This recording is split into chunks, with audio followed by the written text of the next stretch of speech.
Պարոն Ղևոնդյան, թեպետ ընտրություններին 1 տարի կա, խորհրդարանական ընդդիմադիր ուժերից մեկը նախաձեռնում է վարչապետի իմպիչմենթի գործընթաց եւ թեկնածու է առաջադրել Մասիսի քաղաքապետ Դավիթ Համբարձումյանին։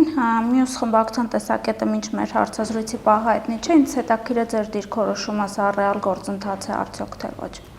Ակնհայտ է, որ այս գործընթացը ունի մեկ նպատակ եւ այդ նպատակը ներընդդիմադիր է, այսինքն ընդդիմադիր դաշտում նպատակ ունի ընդդիմադիր այս խմբակցության եւ այս թևի հնարավորությունները, ճանաչումը, ընկալումը եւ այլն ավելացնել եւ սա չունի որևէ այլ նպատակ, ինչու, որովհետեւ հնարավոր չէ ենթադրել, որ կարող է այս գործընթացը հաջողությամբ ավարտվել։ Նախ հնարավոր չէ ենթադրել, որովհետեւ 36 ձայն նրանք չեն կարող հավաքել, որպեսզի գործընթացը սկսեն ազգային ժողովում, որովհետեւ երկու ձայնը, որ իրենց պակասում է, Հովիկ Աղալյանը եւ Հակոբ Ասլանյանը, նրանք հայտարարել են, որ չեն միանալու այլ ընդդիմադիրների կողմից առաջարկված թեկնածուին եւ ստացվում է, որ ի սկզբանե այս գործընթացը նույնիսկ սկսվել չի կարող, ել չասած այն մասին, որ հետագայում պետք է լինելու եւս 18 ձայն քաղաքացիական պայմանագրից, որ եւս հնարավոր չէ։ Բայց ընդդիմադիր դաշտում, այս ներընդդիմադիր գործընթացի տրամաբանության մեջ այն մարդը, ում առաջադրել են, որոշակիորեն հեղինակություն ունի իրենց դաշտում, իրենց հետևորդների շրջանակում, եւ սա ընդդիմադիր դաշտում ընդդիմադիր թևերի միջև պայքարի արդյունքում որոշակի առավելություն ձեռք բերելու համար է իրականացվում։ Ձեր կարծիքով սա Սերժ Սարգսյանի, այսպես ասած, խայծն է Ռոբերտ Քոչարյանին ուղղված, դուք նշեցիք ներընդդիմադիր դաշտի, այսինքն փորձում է այսպես ձևակերպեմ փչացնել երկրորդ նախագահային խմբակցության ընտրությունների շեմին։ Ոչ թե նա փորձում է փչացնել երկրորդ նախագահային խմբակցությունը, այլ նա փորձում է ավելացնել իր խմբակցության հնարավորությունները, ստանալ ավելի շատ ձայներ, այսինքն նա փորձում է ստանալ այն մարդկանց ձայները, ովքեր ընտրություն են կատարում, թե ընդդիմադիր դաշտում ում տալ իրենց քվեն եւ այդ ընտրությունը կարող է կանգնել հենց Սերժ Սարգսյանի եւ նրա կողմից աջակցություն ստացող քաղաքական ուժի վրա, եթե նրանք տեսնեն ինչ-որ մեկին, ում նկատմամբ ունեն որոշակի հարգանք, որոշակի սպասումներ ունեն այդ մարդուց եւ այլն։ Եվ ընտրված անձը, Մասիսի քաղաքապետը, հենց այնպիսի անձ է, ով այդ հատվածում, ընդդիմադիր այդ հատվածում ունի որոշակի հեղինակություն։ Ես կարծում եմ, որ նույն քայլը, եթե հասցնեին կամ գլխի ընկնեին, գուցե աներ Ռոբերտ Քոչարյանի թիմը եւ այս առավելությունը կստանա Ռոբերտ Քոչարյանի թիմը, ընդ որում նույն անձին առաջադրելով, բայց փաստն այն է, որ ընդդիմադիր դաշտի այս հատվածը, Սերժ Սարգսյանի հատվածը փաստորեն կարողացավ առաջ ընկնել։ Դուք նշեցիք Մասիսի քաղաքապետը որոշակի հեղինակություն, իսկ Կարկառուն հանրապետականները, Շարմազանով, Աշոտյանն եւ այլն, ովքեր ավելի քաղաքական դեմքեր են, չունեին այդ հեղինակությունը։ Ունեն որոշակի հեղինակություն, բայց այստեղ կա մեծ տարբերություն։ Այդ մարդիկ արդեն իրենց այդ հեղինակության ռեսուրսը սպառել են, իսկ կոնկրետ Մասիսի քաղաքապետը ոչ, քանի որ նա երբևէ չի եղել առաջամարտիկ հանրապետականի գործողություններում, առավել եւս վերջին 7 տարիներին, քանի որ շարունակում էր պաշտոնավարել որպես թիմ ներկայացուցիչ, նա քաղաքական գործընթացներում մասնակցելու իրավունք էլ չուներ եւ այս ամենով հանդերձ նա դառնում է, այսպես ասենք, նոր տեխնացու մարդ, ով որ դեռևս իր հեղինակության ռեսուրսը չի սպառել եւ ունի այդ ռեսուրսը, որը կարելի է օգտագործել, հենց օգտագործել ընդդիմադիր դաշտում առավելություն ձեռք բերելու նպատակով։ Նախորդ հայտարարության մեջ Հայաստան խմբակցությունը նշում էր, որ իմպիչմենթի գործընթացին զուգահեռ փողոց է պետք գեներացնել։ Արդյոք այդ փողոցը կլինի հիմա, մամուլում կային որոշակի տեղեկություններ, որ իրենք ամեն դեպքում կտան իրենց ստորագրությունները, որ երևի թե չասեն չմիացան եւ այլն, բայց կլինի փողոցը արդյոք։ Երկրորդ նախագահն ինքը իր հարցազրույցում ասաց, որ եթե փողոցը հնարավոր լինի գեներացնել, ինչներից է պետք իմպիչմենթի գործընթացը, իրենք իրենց հակասում են այս հարցում, բայց ճիշտ է, երկրորդ նախագահը, այո, իսկապես, եթե նրանք կարողանային փողոց գեներացնել, եթե նրանք կարողանային մարդկանց քանակ հավաքագրել, ինչպես 2018 թվականին տեղի ունեցավ, ապա ոչ մի իմպիչմենթի գործընթաց պետք չէ, ոչ մեկին առաջադրել պետք չէ, այդ դեպքում հնարավոր կլիներ Հայաստանում իշխանությունը փոխել, ընդ որում դրա մասին ասել է նաև Հայաստանի վարչապետը, նա մեկ անգամ չէ որ հայտարարել է, որ եթե Հայաստանի ժողովուրդը ցանկանա, նա այդ պահին կարող է իշխանությունը փոխել։ Այսինքն ձեր կարծիքով մինչև 26 թիվ այսպիսի նախաձեռնություններով այնտեղ Բագրատ Սրբազանն է նաև փողոցային պայքարի մասին ազդարարում վերադառնալու փողոց հնարավոր կլինի իշխանություն փոխել, թե սրանք լոկալ ինչ-որ։ Ոչ, ես բացառում եմ նման զարգացում, եթե ֆորս մաժորներ չլինեն, Աստված չանի պատերազմ, ինչ-որ աղետ կամ եւ այլն նման բաներ եթե տեղի չունենան, ապա հաջորդ ընտրությունները կլինեն 2026 թվականի հունիսի 7-ին։ Պարոն Ղևոնդյան, նաև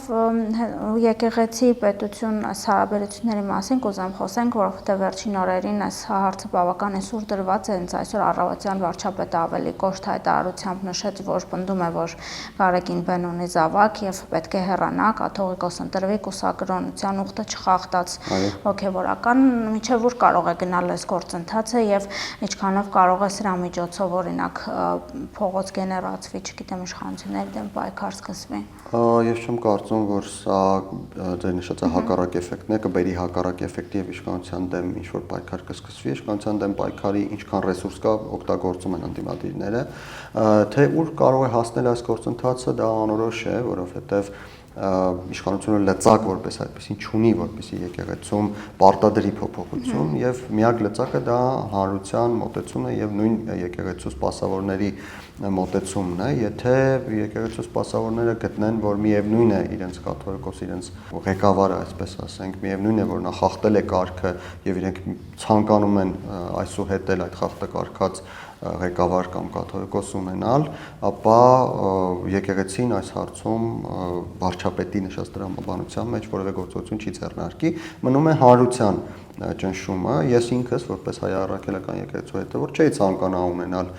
կաթողիկոս, չէի ցանկանա ունենալ վեհափառ, ով նույնիսկ իր իսկ կողմից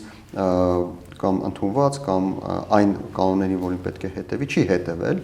եւ ցանկալի կլիներ, որպեսզի այն եկեղեցին, որին պատկանում եմ ես, այդ եկեղեցին ունենար մաքրամաքուր առաջնորդ, ով հետևել է այն կանոններին, որոնք իրենք են ընդունել։ Այլ հարց է, որ եկեղեցին կարող է օրինակ այդ կանոնները փոխել, բայց փաստացի այս բանը դեռևս չի փոխել։ Այլ հարց է, որ եկեղեցին մյուս կողմից եթե դիտարկենք քաղաքականության մեջ մասնակցություն ունի եւ վերջին ժամանակներս անընդհատ քաղաքական տեքստեր են ասում եկեղեցու տարբեր սպասավորներ, կաթողիկոսը անձամբ իր ուղերձներում քաղաքական որոշակի ակնարկներ է արել։ Դա նշանակում է, որ եկեղեցու ղեկավարները այսօր նաեւ քաղաքական դաշտում են գործունեություն ծավալում, ինչը ենթադրում է նաեւ քաղաքական հարվածներ իրենց նկատմամբ եւ դա նորմալ է, եթե դու քաղաքական դաշտում ես, քեզ պիտի հարվածեն, այդպես չի լինում, որ դու մտես քաղաքականություն եւ քեզ չհարվածեն։ Իսկ եթե այլ դեպքում, եթե եկեղեցու ղեկավարությունը կորոշի, որ միևնույն է իրենք մնալու են, եթե եկեղեցու սպասավորները համաձայն կլինեն դրա հետ, եթե հանրությունը մեծ բողոք չի գեներացնի եւ դա բավարար չի լինի, եւ դրան գումարած, եթե եկեղեցին կորոշի, եկեղեցու ղեկավարությունը կորոշի հեռանալ քաղաքականությունից, դրա համար անհրաժեշտ է անել երկու բան. Առաջին հեռացնել եկեղեցու շարքից Բագրատ Գալստանյանին, քանի որ նա արդեն այնքան է աֆիլիացված քաղաքական դաշտում, որ նա չի կարող շարունակել մնալ եկեղեցական, եւ երկրորդը թույլ չտալ, որպեսզի եկեղեցու մյուս սպասավորները քաղաքական տեքստեր արտասանեն, անկախ նրանից դրանք կլինեն ում կողմից։ Եթե այդ ամենը տեղի կունենա, գուցե եկեղեցուն փոփոխություններ չլինեն։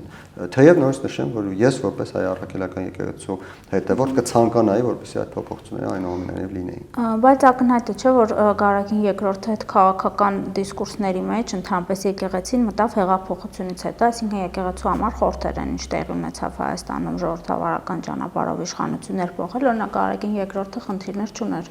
նախկին ղեկավարության։ Մինչև 2018 թվականը ես մեկ դեպք եմ հիշում, որ Գարեգին II-ը փորձել է քաղաքական դաշտում գործողություն իրականացնել, դա 2008 թվականին էր, երբ նա այցելել էր Լևոն Տեր-Պետրոսյանին, բայց Լևոն Տեր-Պետրոսյանը նրան չէր ընդունել եւ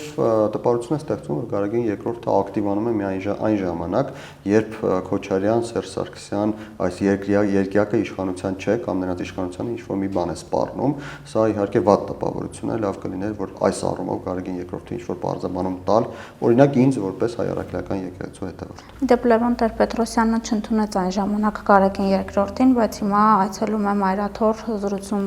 Գարեգին II-ի հետ, նշում, որ պետության կողմից ոտնձգություններ են տեղի ունենում եկեղեցու դեմ, ինչ դիտարկումներ ունեք այս հարցի շուրջ։ Անհասկանալի է առաջին նախագահի վարքագիծը, նույն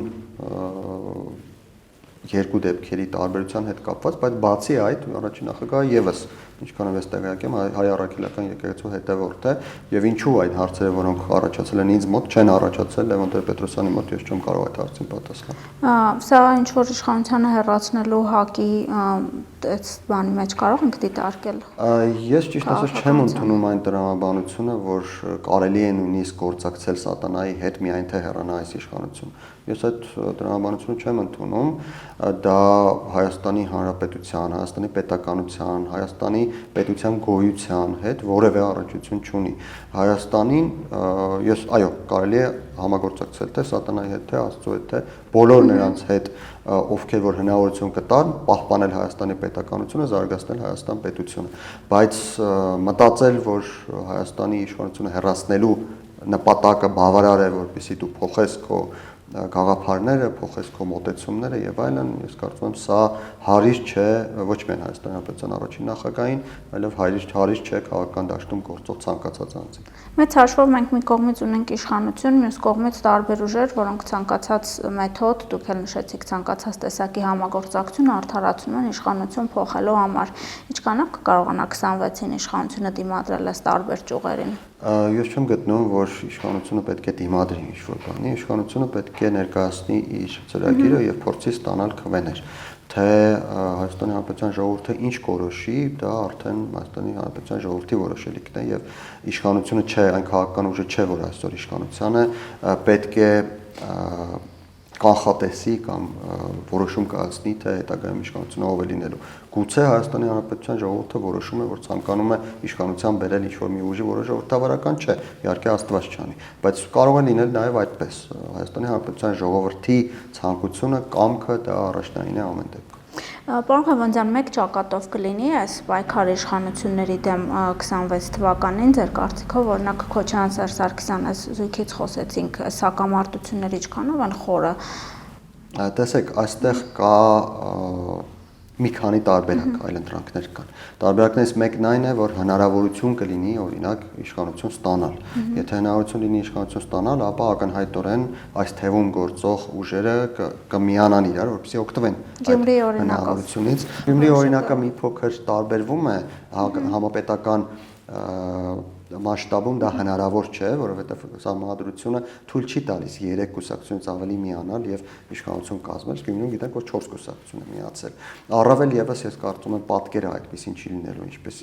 եղավ Գյումրիում ընտրությունների պատկերը կանխատեսվում է այլ պատկեր ընտրությունների արդյունքների։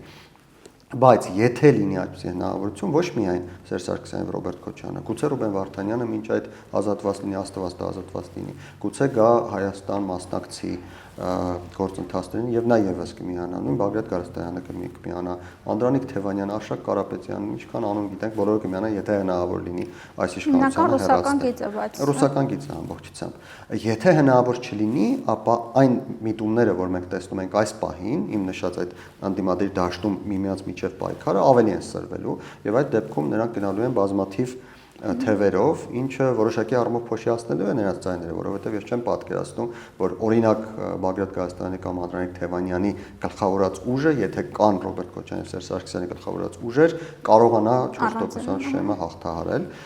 եւ սա նշանակում է, որ այս դեպքում որոշակի առումով կփոշիանան նրանց ձայները, բայց 1, 2, գուցե 3 ուժ այդ թևից կարողանա ազգային ժողով անցնել։ Մեկը իհարկե ակնհայտորեն կլինի առաջատար, մյուսները կլինեն ոչ առաջատար եւ հենց դրա համար է ներդիմադի պայքարը այս պահին, թե ով է լինելու նրանցից առաջատարը, որովհետեւ ակնհայտորեն, ինչպես Գյումրիում տեսանք, այս դեպքում այս իրավիճակները նման են իրար, ով որ կլինի առաջատար, մյուսները պարտավորված կլինեն միանալ նրան, անկախ նրանից իշխանություն կազմվի, թե չէ, գործընթացներում պարտավորված կլինեն միանալ մեկը մյուսին։ Իսկ մյուս դաշտում, իշխանության դաշտում եւս ես կարծում եմ միայն քաղաքացիական պայմանագիրը չի լինելու եւ կլինեն այլ ուժեր, որոնք եւս կփորձեն անցնել ազգային ժողով եւ չպաշտպանել մեր նշած այդ ռուսական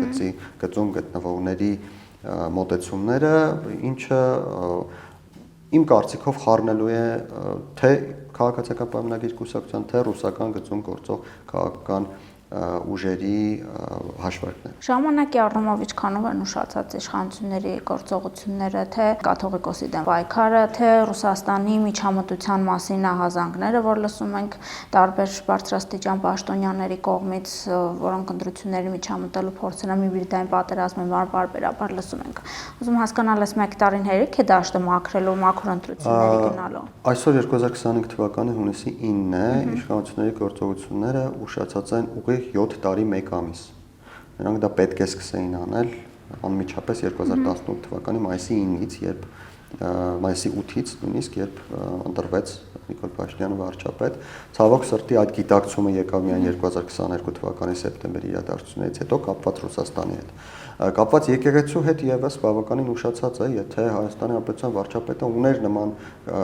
կասկածներ, եթե կային խնդիրներ, ապա կար նոր հայրապետ, նոր Հայաստան, նոր հայրապետ շարժումը 2018-19 թվականներին, ինչու այդ ժամանակ Հայաստանի իշխանությունները իրենց կողմից չմիացան այդ շարժմանը, եթե միանային, ապա հարցը լուծված կլիներ, այն ժամանակ իշխանության հեղինակությունը շատ ավելին էր եւ հանրության շատ ավելի մեծ աջակցություն նրանք ունեին։ Ցավոք սրտի նրանք այդպես մատների արանքով նայեցին նման հարցերին, ինչպես օրինակ սահմանադրական դատարանի փոփոխություններին, որը հետո շատ մեծ դժվարությամբ միայն որոշ օրենքներ կիրառելով կարողացան իրականացնել, ինչպես սահմանադրության փոփոխությանը, որը այսօր գլխացավանք է դարձել, իսկ 2018 թվականին դա խոստում էր Հայաստանի հասարակությանը տված։ Եվ սա այն հարցն է, ձեր կողմից տրված հարցը այն հարցն է, որտեղ իշխանությունները թերանում են անընդհատ եւ անընդհատ, ուշանում են, մոռանում են, մատերի արանքով են նայում, բարեփոխումները կիսատ են թողնում եւ գալիս հասնում է դանակը ոսկորին, ինչպես մեր ժողովուրդն է ասում, նոր միայն փորձում են գործողություններ իրականացնել։ Շնորհակալություն։ Չմոռանաք հավանել տեսանյութը եւ բաժանորդագրվել Civic AM-ի YouTube-յան էջին։